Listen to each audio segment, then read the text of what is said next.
Hi everyone, Jen here, and today I'm going to be doing my February wrap-up. So the first book that I read in February is The Well of Ascension by Brandon Sanderson, and this is the second book in his Mistborn trilogy. So I don't really want to tell you guys a lot about the plot of this book in case you haven't read the first one yet and don't really want to be spoiled for what happens, but I found that I didn't enjoy this one as much as I enjoyed the first, probably because there was a lot more sort of political maneuvering, and Vin, the main character, did some things that I thought were like a little idiotic and didn't follow up on some things that I felt should have been more urgent for her. But overall, I really liked it. I really like where the series is going, and I can't wait to read the third one. And I gave this book 4 out of 5 stars. The next book I read in February was Illuminae by Jay Kristoff and Amy Kaufman. The main characters in this book were really just the most annoying main characters that I've read in a really long time. I feel like I didn't have a lot of sympathy for them, maybe because the way the story was told through the framing device of the Illuminae group gathering all this information and like putting it in a dossier for someone else just really sort of never really allowed me to get into the character's head or ever really get to know them. And also, they were just deeply annoying. At first I thought the book was going to be a little bit self-aware, because in the beginning there are interviews that the teenagers have with adults, and the adults just sort of like call them out on their idiot teenager behavior, and I was like, yes, maybe these characters will improve. They did not. Honestly, the plot of Illuminae didn't even interest me that much, so I'm not really sure why I read it other than the cover was beautiful and it seemed like it had all these really interesting graphics and stuff, although those did not translate well to reading on an e-reader or even an iPad, so if you are going to read this book, definitely get a physical copy and get it from the library.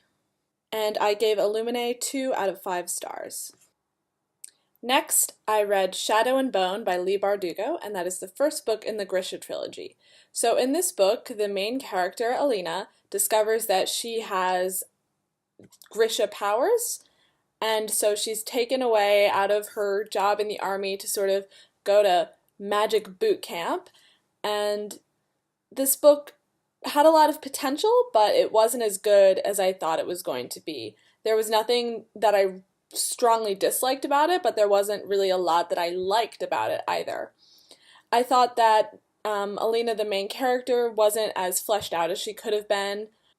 I didn't hate her, but I didn't love her either.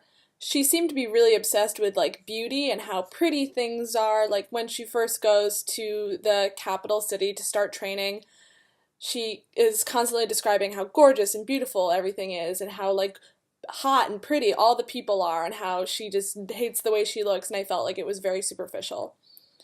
There's also a little bit of a love triangle in this book. So there's Mal, who's her childhood best friend, and he didn't really have a lot of depth to him either, because we didn't really get to interact with him that much in the book. The other male main character is the Darkling, who I thought was the best written character so far. He was the only one who seemed to have any sort of depth or anything sort of going on. The world was interesting. It was clearly based on a sort of fantasy Russia, although I felt like it, again, could have been fleshed out a little bit more. There was a lot more information that I wanted about this world, and hopefully it's in the next 2 books, which I plan on reading soon. Just knock this trilogy out. And Shadow and Bone, I gave 3 out of 5 stars. Next, I read Girl Through Glass by Sari Wilson. So Girl Through Glass is a coming-of-age story set in 1970s New York City, and it's about a girl who is a ballerina. And her narrative is juxtaposed with that of a contemporary dance historian who is a professor at a university. It was a really interesting story, and it definitely made me think a lot. The story was very complex and had lots of layers and a little bit of a thriller, a little bit like of some twisty action going on at the end. In the beginning of the book, I was much more interested in the 1970s narrative than I was in the contemporary narrative, although about 2/3 of the way through, I became much more interested in what was happening in the present day. Because by the time we got to the last third, I was more interested in where the narrative was heading in the contemporary times, because in the past you could sort of see where it was going to go, and so you're like, no, I want to catch up to the present now. Overall, it was a really great novel that definitely made me think about a lot of things, and it's definitely worth checking out. And I gave Girl Through Glass 4 out of 5 stars. Next, I read Pretty Baby by Mary Kubica, and this is a psychological thriller.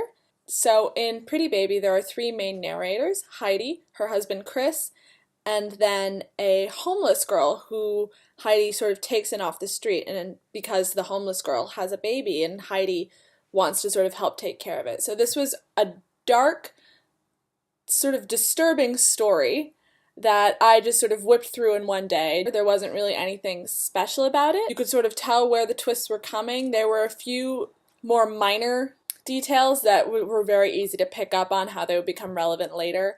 Although I was wrong about the main twist, I had the wrong guess, but, you know. This book didn't shock me or stick with me in the way that Gillian Flynn's books have. But still, it was a good read, and I gave it 3 out of 5 stars.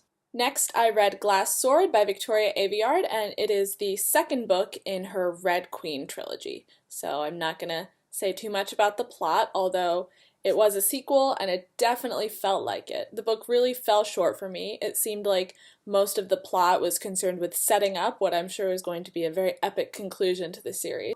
There were also a ton of new characters introduced with their new special powers, and so it just sort of felt like those characters weren't given enough time to shine or really be anything other than a catalog of special powers, and I didn't care about any of them. It sort of felt like in the 7th season of Buffy when all the potential Slayers are introduced and it's just too much and they're all dying and you're like, I just don't care because I never really got to know any of them. So overall, I wasn't super impressed by this book, although hopefully all the setup that Victoria Aveyard is doing is going to lead to a great finale, so I will probably pick that up when it's published.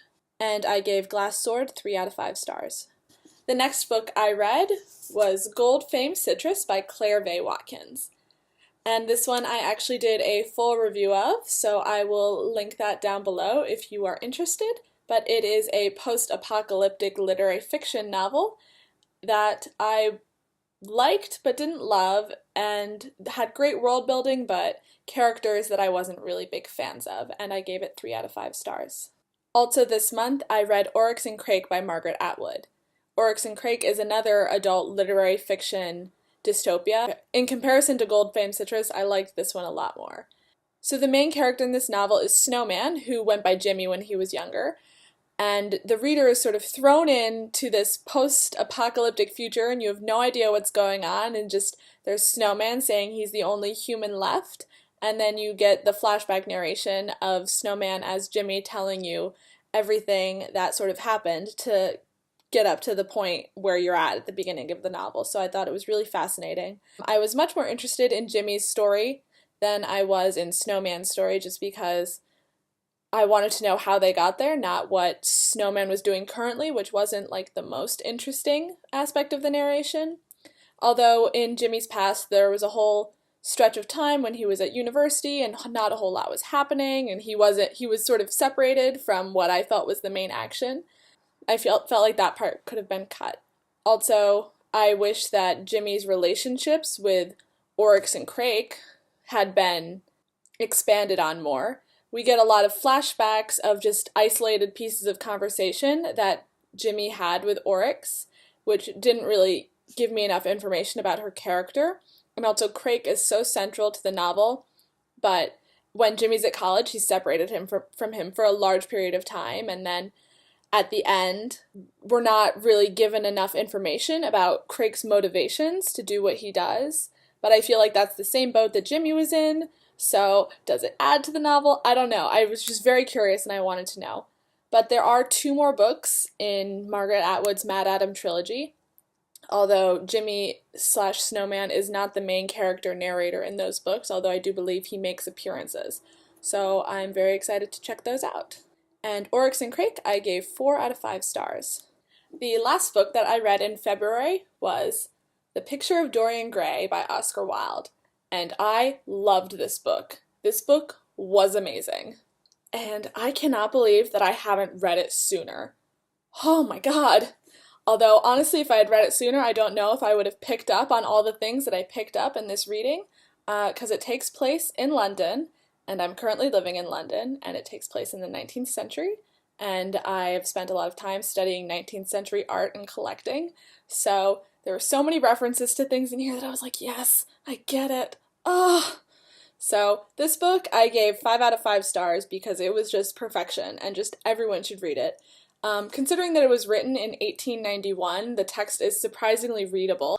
So for those of you who don't know, The Picture of Dorian Gray is a story about a young man, Dorian Gray, comes to London when he's like young and naive and just sort of sells his soul so that he can be young and youthful and like carefree forever. And it's just a very interesting like psychological horror gothic novel that was just amazing. It was just great and everyone should read it. All right. So, 5 out of 5 stars for The Picture of Dorian Gray. All right, that's all I have for you today. So let me know if you've read any of these books or if you're thinking about reading any of them. I would love to talk to you about it. If you want to know what I'm reading at all times, be sure to add me on Goodreads. And if you want to see pictures of books and occasionally cats, but mostly art and museums, follow me on Instagram. All right, talk to you guys later. Bye!